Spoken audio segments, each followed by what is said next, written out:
चिमुकल्यांच्या व्यक्तिमत्वाला आकार देऊन संस्कारशील पिढी घडवण्याचं शांतीलाल मुथा फाउंडेशनचं काम कौतुकास्पद आहे, असं प्रतिपादन जिल्हा परिषद अध्यक्षा शौमिका महाडिक यांनी केलं। मुथा फाउंडेशनच्या वतीने आयोजित शिक्षकांच्या सन्मान सोहळ्यात त्या बोलत होत्या।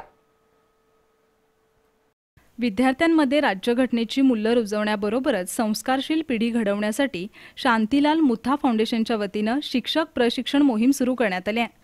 राज्यातील 215 तालुक्यातील 19 लाख विद्यार्थ्यांपर्यंत मूल्यवर्धन उपक्रम पोहोचवण्यात आलाय। या उपक्रमाअंतर्गत संस्कारशील नवी पिढी घडवण्यासाठी कार्यरत असलेल्या शिक्षकांचा आज जिल्हा परिषदेत सत्कार करण्यात आला। मुथा फाउंडेशनने घेतलेला उपक्रम सामाजिक सुव्यवस्था निर्माण करण्यासाठी उपयुक्त असल्याचं जिल्हा परिषद अध्यक्षा शौमिका महाडिक यांनी नमूद केलं।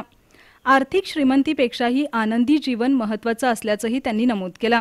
शिक्षण सभापती अमरीश सिंह घाटगे यांनी लोकसहभागातून जिल्हा परिषदेच्या शाळा डिजिटल करण्यात आल्यात, आता संस्कारशील विद्यार्थी तयार होतील असं घाटगे यांनी नमूद केलं। तसंच पंचगंगा नदी प्रदूषणमुक्त करण्यासाठी सर्वांनी योगदान द्यावं असं आवाहनही त्यांनी केलं। मुथा फाउंडेशनचे प्रमुख पारस ओसवाल, डाएटच्या अधिव्याख्याता सीमा इंगळे यांनीही मनोगत व्यक्त केली।